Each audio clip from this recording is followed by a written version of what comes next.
Umar pun masuk ke dalam rumah Al-Arqam bin Abil Arqam, maka yang pertama kali menyambut dia adalah singa, disambut oleh singa. Apa kata Hamzah bin Abdul Muttalib? Kalau kau datang untuk menyerah, kami terima engkau. Tapi kalau kau datang untuk membunuh Muhammad, qatalnaka bisayfik, kami akan bunuh engkau bukan dengan pedang kami, kami bunuh engkau dengan pedang engkau sendiri. Penghinaan yang luar biasa. Bismillahirrahmanirrahim. Umar ini dipanggil, Nabi yang memanggil dia Abu Hafs. Hafs artinya singa. Abu Hafs artinya singa. Kenapa? Karena garangnya.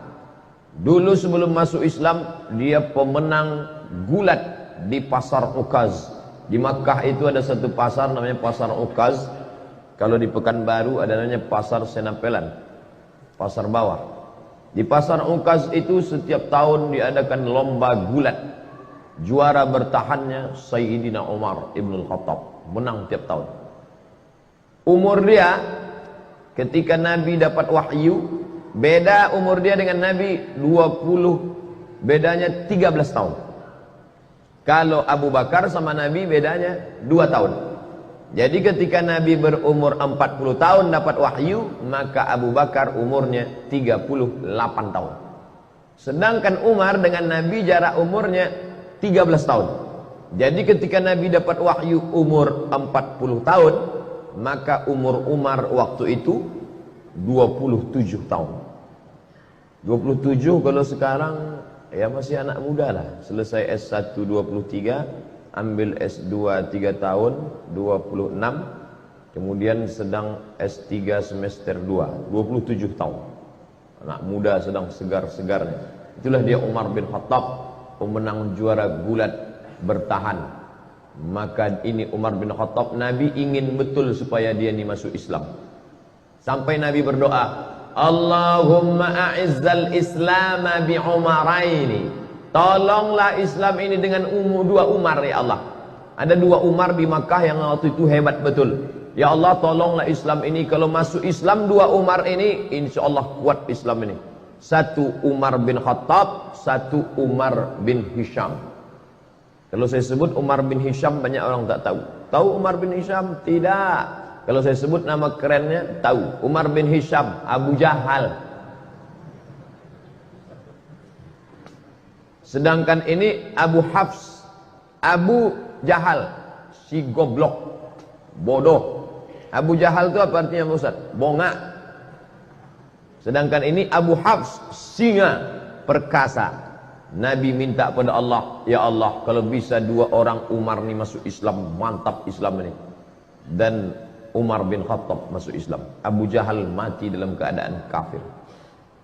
Tapi masuk Islamnya tak cepat, lama. Tahun 1 tak masuk Islam. Beda dengan Abu Bakar. Abu Bakar tahun 1 langsung masuk Islam. Tahun 2, tahun ke-6 baru dia masuk Islam. Dia memusuhi Islam.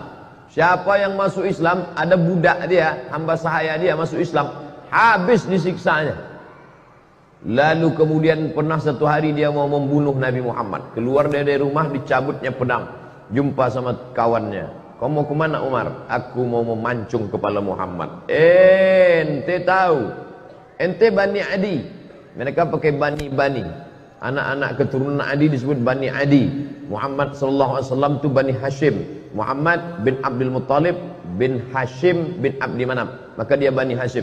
Kau mau membunuh siapa? Aku mau membunuh Muhammad. Kau tahu tak Muhammad itu siapa? Muhammad, anak Abdullah, anak Abdul Muttalib, anak Hashim, anak Abdi Manaf, anak Qusay. Qusay itulah yang membangun kota Makkah ini. Kalau sampai anak cucu kemanakan mereka ini mati, ente habis nanti. Akhirnya tak jadi dia bunuh Nabi Muhammad sallallahu alaihi wasallam. Suatu hari dia bertamulah ke rumah adiknya. Nama adiknya Fatimah bintil Khattab. Nama dia Umar bin Khattab. Fatimah bintil Khattab ini punya suami namanya Said. Dia dah dapat kabar si Said sama adiknya ini masuk Islam sudah. Tapi berita itu masih isu lagi. Masih infotainment. Masih was-was. Maka datanglah dia bertamu, kebetulan si Said sama Fatimah sedang baca Quran, tapi suara mereka pelan-pelan.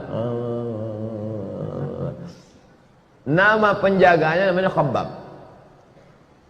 Khabbab, ya, adikku tadi baca apa? Tak ada, kata Khabbab. Tapi aku dengar sesuatu.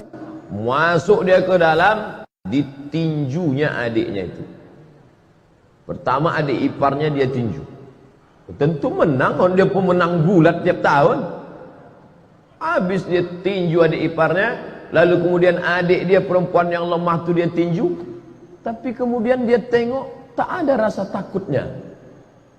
Maka dia heran nih, ini adikku perempuan lemah. Tapi ketika kita kan bisa menengok orang, kalau kita gertak dia takut, pucat dia lari. Ini enggak. Berdarah, keluar darah dari wajah Fatimah bintul Khattab, tapi dia tak takut. Maka Umar mengaku, setelah dia masuk Islam baru dia ngaku. Apa kata dia? Kata dia, sya'urtu bid-du'fi lamma ra'aitu dama kharaja min wajhiha.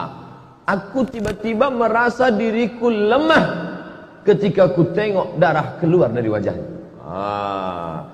Jadi saudara-saudara kita yang nampaknya lesu, lemah, tapi dikuatkan oleh Allah, dikuatkan malaikat, maka orang-orang yang merasa diri hebat itu merasa lemah dalam dirinya. Ini terjadi pada Sayyidina Umar bin Khattab. Dia menang, juara gulat bertahan tiap tahun, badannya kekar, kokoh. Adiknya ini perempuan, lemah. Ketika dia tinju sampai berdarah, tapi tak ada rasa takutnya. Ternyata Umar yang kuat itu, dia rasa dalam dirinya, oh kok tiba-tiba aku merasa lemah. Lalu kemudian dia tarik kertas dari tangan adiknya itu. Apa yang sedang kau baca ini? Betullah ternyata kabar yang kudengar selama ini, kalian sudah suami istri masuk Islam ya. Ini rupanya kalian ikut Muhammad. Aku memusuhi orang, adik iparku dan adik kandungku sendiri sudah ikut Muhammad sallallahu alaihi wasallam. Ditariknya. Apa kata Fatimah? Fatimah adik dia, Fatimah bintil Khattab. Ya Umar ibn al-Khattab, innaka najasun bisyirkika. Dengan mulut berdarah dia katakan, hai Umar bin Khattab, engkau najis karena kau syirik. Bukan dia takut, ada kekuatan dalam dirinya. Umar yang sedang down, sedang rasa lemah, menengok adiknya tegar, malah kata-katanya, innaka najasun, kau najis karena kau syirik, maka kau tak layak, la yamassuhu illa tahirun, tidak ada yang layak memegang lembaran ini. Waktu itu belum ada Quran 30 juz. Jangan bayangkan Umar memegang besar begini. Enggak, lembaran-lembaran, suhuf namanya, lembaran, selembar-lembar. Ada ditulis di tulang onta, ada ditulis di pelepah korma, ada ditulis di batu-batu. Tapi ada kertas yang masuk, karena Mesir sudah ada kertas. Mereka sudah punya hubungan dagang. Orang-orang Yahudi sudah ada mulai ketemu, kertas tak banyak. Salah satu kertas itu dipegang oleh Fatimah, ditarik oleh Umar bin Khattab. Ketika itu bangkit keberanian Fatimah karena membela Quran, tak boleh dipegang oleh orang bernajis. La yamassuhu illa tahirun, tak boleh memegang ini kecuali orang yang suci. Tiba-tiba Umar yang perkasa itu meletakkan lembaran itu, dia mandi. Dia rasa diri dia lemah, adiknya yang berdarah ini kuat. Ini menunjukkan bahwa fisik kita ini sebenarnya hanya casing, sampul saja, tapi di dalam itu ada kekuatan ruh yang luar biasa. Perempuan lemah, mulut berdarah, tapi kalau kuat ikatannya dengan Allah, dia kuat. Umar bin Khattab pemenang gulat, perkasa, tapi kalau dia lemah hubungan dengan Allah, dia lesu, dia kalah. Lalu kemudian dia pun mandi. Setelah mandi, dia balik, penasaran dia kertas ini, lalu dia tengok. Toha ma anzalna alaikal qur'ana litashqa. Kebetulan yang dibaca adiknya itu surat Toha. Toha ya Muhammad sallallahu alaihi wasallam, ma anzalna alaikal qur'ana litashqa. Tidaklah kami turunkan Al-Qur'an ini kepada engkau supaya engkau menjadi susah. Dia tengok susunannya pelan-pelan. Orang Arab sastrawan, bahasa Arab mereka halus, sastra. Dia bisa membedakan ini bukan bahasa orang biasa. Akhirnya hatinya lunak dan lembut. Lalu kemudian dia pun segera untuk menuju menjumpai Nabi Muhammad sallallahu alaihi wasallam. Waktu itu Nabi sedang berada di rumah Al-Arqam bin Abil Arqam. Itu markas mereka berkumpul di kota Makkah Al-Mukarramah. Masih dakwah sembunyi-sembunyi, tak ada berani terang-terangan. Lalu kemudian Nabi, yang menjaga Nabi waktu itu 40 orang laki-laki perkasa. Di antara yang menjaga Nabi itu adalah Asadullah, singa Allah. Dia adalah Hamzah bin Abdul Muttalib. Ini jumpa singa sama singa. Hamzah Asadullah, Umar Abu Hafs. Petarung sama petarung. Lalu Umar pun masuk ke dalam rumah Al-Arqam bin Abil Arqam. Maka yang pertama kali menyambut dia adalah singa, disambut oleh singa. Apa kata Hamzah bin Abdul Muttalib? Kalau kau datang untuk menyerah, kami terima engkau. Tapi kalau kau datang untuk membunuh Muhammad, qatalnaka bisayfik, kami akan bunuh engkau bukan dengan pedang kami. Kami bunuh engkau dengan pedang engkau sendiri. Penghinaan yang luar biasa. Kalau ada orang dibunuh dengan pedang orang lain, itu biasa. Tapi dibunuh dengan pedang kita sendiri, maka itu penghinaan luar biasa. Umar, kau datang ke rumah ini sebagai orang menyerah, ahlan wa sahlan. Tapi kalau kau datang untuk membunuh Muhammad, maka kami yang akan memancung kepala engkau dengan pedang yang kau bawa itu sendiri. Lalu kemudian Nabi mempersilakan dia masuk. Silakan dia masuk. Kemudian setelah dia masuk, Nabi bertanya, "Ma jaa bik?" Apa yang membuat kau datang kemari? Yang buat kau datang kemari apa, wahai Umar? Waktu itu Umar menjawab, "Ji'tu li'u'mina bika, ji'tu li'u'mina billah wa bika wa billadzi unzila ilaik." Aku datang untuk percaya kepada Allah, percaya kepada engkau bahwa engkau Rasulullah, dan percaya kepada apa yang diturunkan kepada engkau, yang tadi baru saja kubaca di tangan adikku bernama Fatimah binti Al-Khattab. Dia Umar bin Al-Khattab. Lalu kemudian dia pun bersyahadat di hadapan Nabi SAW. Lalu sahabat semuanya gembira senang karena terkabullah doa Nabi. Salah satu Umar masuk Islam, Umar bin Khattab. Lalu sahabat bertanya, "Alasna alal haq?" Apakah kita ini dalam kebenaran? Apa kata Umar? Untuk apa lagi kita bersembunyi? Maka sejak itulah orang berani membaca Quran dengan suara jahar. Sebelumnya kalau baca Quran seperti dengungan tawon di dalam sarang. Setelah Umar bin Khattab masuk Islam, mereka berani karena ada dua singa yang sudah mengawal Nabi Muhammad sallallahu alaihi wasallam. Yang satu Hamzah bin Abdul Muttalib Asadullah, yang satu lagi adalah Umar Al-Faruq Abu Hafs. Maka mereka baca Bismillahirrahmanirrahim, Taha ma anzalna alaikal qur'ana litashqa. Maka mereka lantang membacanya. Lalu kemudian Islam pun menjadi kuat dengan berbagai cobaan dan ujiannya, sampailah pada masa hijrah. Lalu kemudian Umar bin Khattab termasuk orang yang pertama golongan yang ikut hijrah bersama Nabi Muhammad sallallahu alaihi wasallam. Jadi kalau Nabi hijrah umurnya 53 tahun kurang 13, berarti Umar waktu hijrah itu umurnya 40 tahun. Sebayalah dengan saya sekarang 40 tahun. Umar bin Khattab waktu itu macam saya, tapi badannya tak macam saya. Itu dia karena juara gulat, dia tegak. Umar bin Khattab tinggi, besar.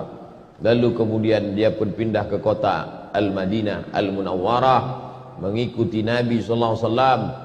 Anaknya dinikahkannya dengan Nabi SAW, itulah bernama Hafsah Ummul Mukminin. Makanya Abdullah bin Umar banyak meriwayatkan hadis. 7 di antara sahabat Nabi yang banyak meriwayatkan hadis adalah Abdullah bin Umar.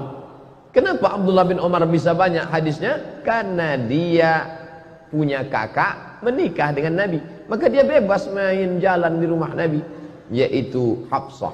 Maka Nabi itu abang ipar dia. Lalu kemudian setelah Nabi meninggal, naiklah penggantinya, yaitu Abu Bakr As-Siddiq bermusyawarah mereka di satu tempat namanya Saqifah Bani Sa'idah. Nanti Bapak Ibu pergi umrah, ini Masjid Nabawi mengarah ke kiblat, tengok di sebelah kanan masjid. Setelah keluar dari pintu Babus Salam, terus saja setelah Museum Al-Quran, Museum Asmaul Husna, di sana itu ada taman, hotel keliling, tapi yang di situ tetap taman, memang tak boleh dibangun. Itulah dia Saqifah Bani Sa'idah. Di situ mereka bermusyawarah siapa yang akan mengganti kepemimpinan Madinah setelah Nabi Muhammad sallallahu alaihi wasallam meninggal. Naik Abu Bakar Siddiq 2 tahun, meninggal Abu Bakar, dilantiklah Sayyidina Umar. Khalifah artinya pengganti. Meninggal Nabi, penggantinya bukan pengganti Nabi, karena Nabi la nabiyya ba'dah. Tak ada Nabi sesudah Nabi Muhammad sallallahu alaihi wasallam. Maksud khalifah di situ adalah pengganti kepemimpinan politik. Maka digantikan oleh Sayyidina Abu Bakr As-Siddiq. Setelah Abu Bakar meninggal, naik pengganti Abu Bakar. Maka nama menjadi dua. Kalau Abu Umar, Abu Bakar, Khalifatu Rasulillah, pengganti Rasulullah. Ketika meninggal Abu Bakar, naik Umar, namanya terlalu panjang. Khalifati Rasulillah, penggantinya Rasulullah. Maka ini namanya tidak menarik. Masa namanya siapa itu? Khalifahnya Rasulullah. Nanti kalau 3, khalifah Rasulullah. Maka muncullah nama baru, dia dipanggil dengan Amirul Mukminin. Dialah pemimpin pertama yang dipanggil dengan Amirul Mukminin, Umar ibn Khattab. Kalau khalifah, Abu Bakr As-Siddiq. Amirul Mukminin, Umar bin Khattab. Di masa pemerintahan Umar bin Khattab muncul ijtihad baru. Pertama, dibentuknya syurtah, polisi. Pada masa Abu Bakar tak ada. Pada masa Umar, situlah ada kepolisian kota Madinah Al-Munawwarah. Pada masa Umar bin Khattab, tentara dikasih gaji bulanan, rawatib namanya. Sebelumnya tak ada. Sebelumnya kalau perang, habis perang baru dapat harta rampasan perang, ghanimah namanya. Tapi pada masa pemerintahan Umar, digaji pokok. Perang tak perang, pokoknya dapat. Itu pada masa Umar bin Khattab. Pada masa Umar bin Khattab dibangunlah rumah wakaf. Sebelum itu tak ada. Sebelum itu Baitul Mal saja, tapi ini khusus dibuatkan rumah wakaf. Pada masa Umar bin Khattab pula dibangun diwan. Diwan itu kantor. Sebelumnya tak ada kantor. Zaman Nabi tak ada kantor. Zaman Abu Bakar tak ada kantor. Setelah itu pada masa Umar bin Khattab ada kantor administrasi negara, tertib administrasi, ada berkas-berkas, ada pegawainya, ada karyawannya, ada gaji tetapnya. Dan pada masa pemerintahan Umar bin Khattab, Islam tersebar. Makkah di tengah, di bawahnya Yaman, di atasnya negeri Syam, Suriah, Lebanon, Palestina, Yordania. Di kirinya Laut Merah. Menyeberang Laut Merah, Mesir. Mesir dibuka pada masa pemerintahan Umar bin Khattab. Umar mengutus seorang sahabat bernama Amr bin As. Amr bin As lah yang membebaskan Mesir. Jangan katakan eksploitasi, jangan katakan ekstradisi, jangan katakan ekspansi. Ini banyak ini anak-anak mahasiswa menulis ekspansi Umar bin Khattab ke Mesir. Ekspansi sama dengan penjajahan, perluasan kekuasaan. Tapi Islam selalu memakai istilah fathu, pembebasan. Mesir dibebaskan. Dibebaskan dari apa? Dibebaskan dari menyembah berhala, dibebaskan dari menyembah matahari, dibebaskan dari menyembah sungai Nil kepada menyembah Allah Subhanahu wa taala. Mesir agama nenek moyang mereka menyembah dewa matahari, Ra namanya. Nanti kalau pergi ke museum Mesir, nampak ada bulat matahari, di kiri kanan bawah atas keluar tangan dewa matahari sedang mengulurkan nikmat-nikmatnya. Karena kalau matahari tak ada, maka tidak akan tumbuh gandum. Kalau gandum tak tumbuh, tak akan mati, tak akan makan, mereka akan mati. Maka mereka menyembah matahari. Di dunia ini sampai hari ini masih ada orang menyembah matahari. Jepang, lalu kemudian Mesir itu menyembah matahari. Dan orang Arab jahiliyah pun menyembah matahari. Makanya tak boleh kita sholat sunat isyraq sebelum matahari lewat setinggi galah, karena itu adalah waktu yang dipakai untuk orang kafir jahiliyah menyembah matahari.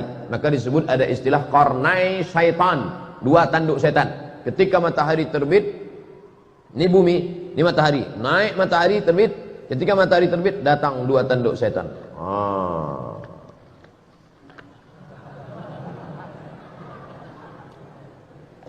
Alhamdulillah kita tak ada menyembah matahari lagi. Buya Hamka dulu pernah dipaksa untuk menyembah matahari. Ai, kata penjajah Jepang, tak mau Buya Hamka.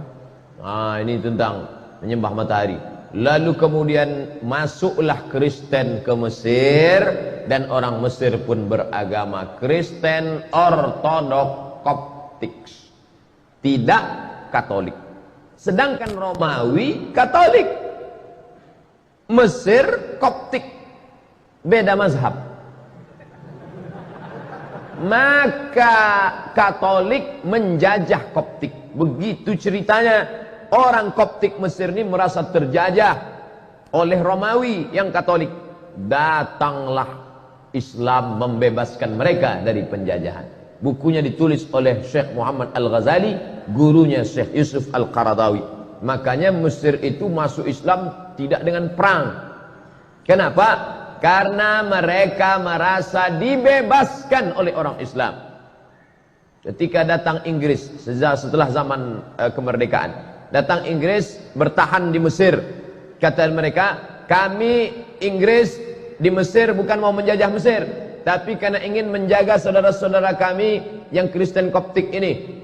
Naiklah paus Mesir. Mesir punya paus sendiri. Dia tak mau ikut paus Benedictus Franciscus yang menggantikan Benedictus, menggantikan paus Paulus. Begitu sanadnya ke atas. Yang sekarang ini Franciscus menggantikan Benedictus, menggantikan Paulus, sampailah ke atas. Kami di sini bukan menjajah Mesir, kata orang Inggris. Kami di sini bukan menjajah Mesir. Kami mau menjaga keamanan saudara-saudara kami supaya jangan sampai dibunuh oleh orang Islam yang teroris-teroris ini, katanya. Maka naik paus Koptik ke atas mimbar Al-Azhar. Naik dia ke atas, apa kata dia? Kalau keberadaan Inggris di sini untuk menjaga kami yang Kristen Koptik, biarlah kami mati di tangan saudara kami yang Islam ini, karena kami dulu pun dibebaskan oleh mereka. Pidato itu dicatat dengan tinta emas. Makanya Islam kalau dia kuat, dia besar, dia justru menjadi rahmat bagi semesta alam. Bayangkan berkelahi antara Koptik dengan Ortodok, Ortodok Koptik berkelahi dengan Katolik, justru yang menolongnya adalah umat Islam. Bukti bahwa Islam tidak menghabisi minoritas. Sampai hari ini gereja-gereja tetap tegak di Mesir. Gereja paling tua gereja Saint Catherine yang ada di bawah bukit Jabal Musa. Nabi Musa menerima wahyu naik ke atas, di bawah itu ada satu gereja, gereja Saint Catherine, Saint perempuan suci, Catherine. Dia ditekan oleh penjajahan, lari dia buatnya situ gereja, masih ada sampai sekarang. Saya waktu naik ke atas bukit Tursina, kami tengok, loh kok ada gereja di bawah? Ini gereja Saint Catherine. Seandainya Umar bin Khattab waktu itu mau, bisa diratakannya semua. Itu yang kafir-kafir itu matikan mereka semua. Dah, mana? Islam pernah berkuasa di India, beratus tahun Islam berkuasa di India.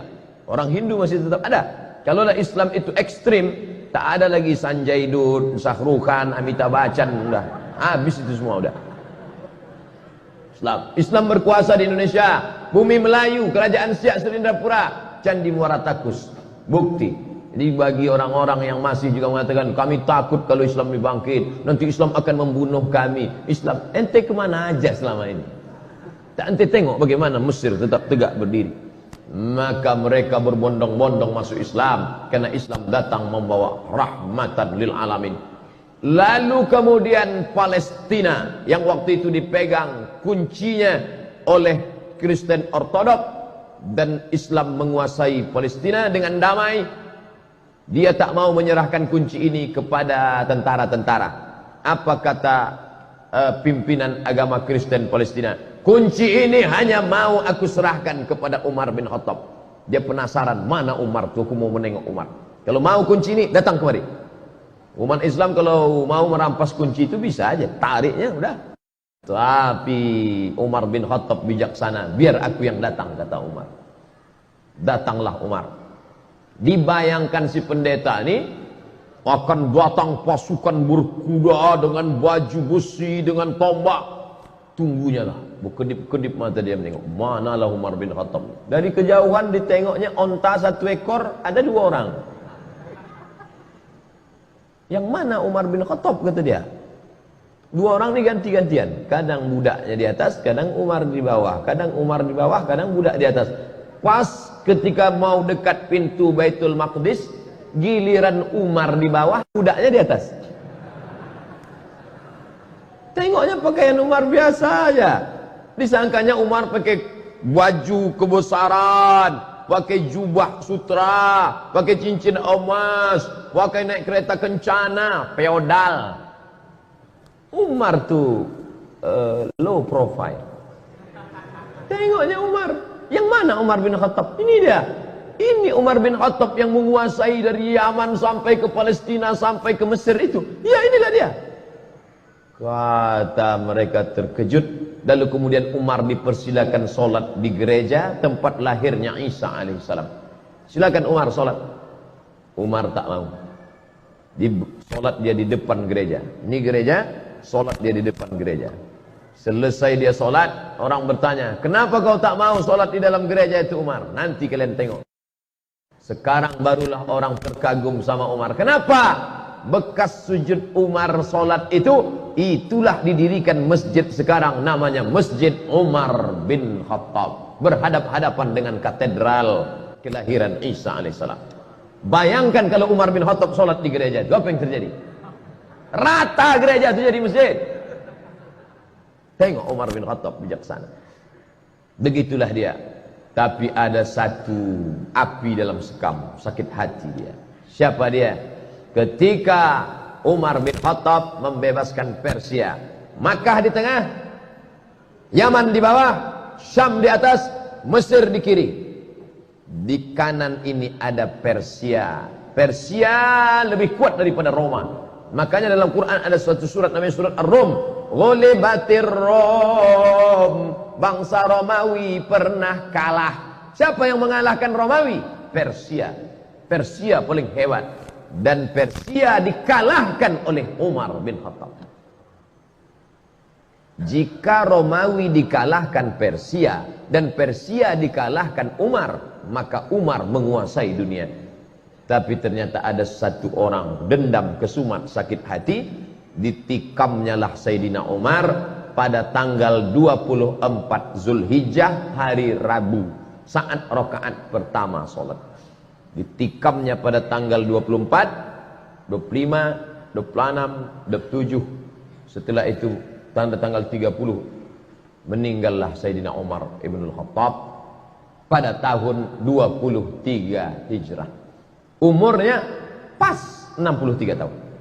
Nabi Muhammad meninggal 63, Abu Bakar meninggal 63, Umar bin Khattab meninggal 63. Saya sudah hitung-hitung, insya Allah meninggal tahun 2040. Waktu itu umur saya 63. Sok mantap katanya. Kalau berlebih bonus. Kalau mati besok, alhamdulillah. Orang Islam tak pernah berduka cita. Allahumma ja'alil hayata ziyadatan lana fi kulli khair. Kalau aku hidup besok pagi, pahala aku bertambah. Masuk ke UIN, mengajar, pahala bertambah. Kalau mati aku malam ini, alhamdulillah. Besok dosa tak ada. Tak lagi mata ni menengok celana pendek. Nah, oleh sebab itu maka Umar bin Khattab pun ditikam, meninggal dunialah dia pada tahun 23 Hijrah. Lalu kemudian dia dimandikan oleh anak kandungnya Abdullah bin Umar bin Khattab. Maka kita ni kalau memandikan kita tu nanti anak kandung kita yang laki-laki. Saya alhamdulillah ada anak laki-laki saya, dialah nanti yang akan memandikan saya, InsyaAllah. Maka Bapak Ibu sekalian, buatlah di Masjid Raya ini pelatihan memandikan jenazah. Yang ikut pelatihan itu anak-anak muda. Ini banyak dibuat pelatihan yang ikut orang tua-tua. Bapak kenapa ikut? Yang mau dimandikan ini bapak. Tak usah ikut. Anak-anak muda itu dilatih. Biar nanti waktu awak mati, dia mandikan kita. Kalau dia mandikan kita, takkan dia ambilnya gayung tinggi-tinggi. Di situ jenazah ayah sudah mau. Tentu pelan-pelan dia, karena ini ayahku dulu. Tapi kalau orang lain memandikan kita, apalagi kita waktu dulu hidup sombong minta ampun. Dia ambilnya semprot dorsmir. Mana Mama Lemon katanya disiram kayak ke hidung. Makanya latihlah anak awak mandi jenazah. Ibu memandikan anak itu satu hari berapa kali? Mandi pagi, mandi siang, mandi malam, mandi, makan coklat, mandi, tumpah lontong, mandi, makan, mandi. Nah, habis itu ibu mandikan dia satu hari 5 kali. Setahun kali 5, 3 kali 5, 1500 kali ibu mandikan dia. Dan ibu minta mandikan dia sekali saja. Nah, aku mau kau mandikan aku sekali saja. Mandi apa? Mandi jenazah. Umar bin Khattab bertuah, yang memandikan dia siapa? Abdullah bin Umar bin Khattab. Yang jadi imam solat jenazahnya Suhaib. Ada orang Romawi, bukan orang Arab. Suhaib Ar-Rumi, orang Romawi yang dulu hijrah dari Makkah ke Madinah, semua hartanya diambil. Suhaib, dulu kau merantau ke Makkah nih sebatang kara, tak ada apa-apa. Sekarang kau sudah kaya, kalau kau mau ikut Muhammad, tinggal semua hartamu.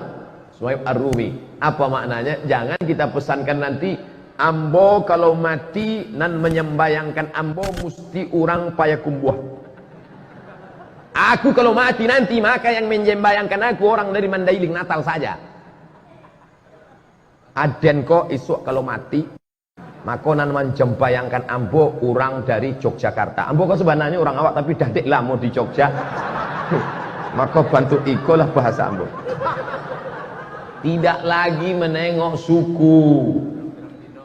Jangan lagi ditengok dari mana dia. Suhaib Ar-Rumi bukan orang Arab. Sedangkan Umar bin Khattab orang Quraisy. Tinggi nasabnya. Menantu Nabi SAW, mertua Nabi SAW. Tapi yang memandikan dia siapa? Suhaib Ar-Rumi mu'allab. Orang Roma yang masuk Islam. Maka lalu kemudian setelah itu bergantilah kepemimpinan Utsman bin Affan. Dimakamkanlah dia di makam yang paling mulia di samping Nabi Muhammad sallallahu alaihi wasallam. Jadi kalau ini kiblat, ini mimbar Nabi, ini mihrab Nabi, ini kiblat, di sini kamar Nabi. Kamar Nabi, rumah Nabi bersama Aisyah 22 meter lebih kurang. Pas di situ kata Nabi, nanti kalau aku mati kuburkan aku, jangan bawa jenazahku kemana-mana. Nahnu ma'asyurul anbiya, kami para nabi nudfanu min haitsu namutu, di mana kami mati maka disitulah kami dikuburkan. Makam pertama Nabi sallallahu alaihi wasallam. Setelah itu Umar bin Khattab, setelah itu Abu Bakar Siddiq, setelah itu Umar bin Khattab. 3 makam. Maka kita ucapkan salam, assalamu alayka ya Rasulullah, assalamu alayka ya Abu Bakar Siddiq, assalamu alayka ya Abu Bakar Siddiq, assalamu alayka ya Umar Al-Faruq radhiyallahu anhu. Kita lanjutkan setelah salat Isya. Tapi kaji hadis nomor 1 Pak Ustaz, periwayatnya dulu. Habis periwayatnya baru kita masuk hadisnya. Ditikam oleh yang menikam itu namanya Fayrus. Fayrus nama yang menikam. Tapi panggilan kerennya Abu Lu'lu'ah. Lu'lu'. Kalau kita buka kerang, di dalam kerang itu ada permata cantik berkilau, namanya lu'lu'. Yakhruju minhumal lu'lu'u wal marjan. Lu'lu'. Nama anak ibu siapa? Lulu. Bahasa kitanya apa itu? Hah? Yang di dalam kerang itu apa namanya? Mutiara. Lu'lu'. Yakhruju minhumal lu'lu'. Abu Lu'lu'ah. Dia inilah Majusi yang menikam pada tanggal 26 ditikamnya, berdarah 4 hari, meninggal Sayyidina Umar ibn Khattab. Dia minta dimakamkan di samping Nabi Muhammad sallallahu alaihi wasallam. Waktu hidup berkawan, setelah meninggal bersahabat dekat kuburan, meninggal nanti di akhirat pun dalam surga bersama Nabi Muhammad sallallahu alaihi wasallam. Kita di dunia tak berkawan, kubur jauhnya minta ampun, mati pun tak jelas. Sudahlah hidup tak berkawan sama Nabi, kubur kita entah di mana makam Nabi, maka paling tidak stasiun yang ketiga ni dapatlah hendaknya nanti kita ni semua bersama Nabi Muhammad sallallahu alaihi wasallam. Amin ya rabbal alamin. Tak boleh salat di masjid yang ada kubur. Itu Masjid Nabawi. Itu kan kubur Nabi. Umar tu Nabi rupanya. Kan tidak. Yang tak boleh itu bacalah kitab. Nah, paling ujung-ujungnya 37 masalah populer. Enggak. Sah buku itu. Al-Bayan lima yushghilul adhan, ditulis oleh Mufti Mesir Syekh Ali Jum'ah. Bedakan antara tiga. Salat di masjid yang ada kubur, merubah kubur jadi masjid, atau salat ke kubur. Itu beda, jangan dicampur aduk. Saya bagi tiga. Salat di masjid yang ada kubur, salat menghadap kubur, atau merubah kubur jadi masjid. Yang haram itu yang mana? La'anallahu yahud an-nasara, Allah melaknat Yahudi dan Nasrani, ittakhadhu qubur anbiya'ihim masajid, merubah kubur jadi masjid. Itu yang tak boleh. Makam Santo Thomas dirubah mereka menjadi tempat ibadah. Itu maksud hadis Nabi. Ini di bawah masjid ini ada kubur. Mana ada? Meninggal Abdul Somad, dikuburlah. Ini makam Abdul Somad. Setelah itu tak lama datang traktor meratakan. Habis itu di masjid dibangun masjid di atas. Silakan sholat di masjid. Masjid apa namanya? Masjid As-Somadiyah. Haram sholat masjid.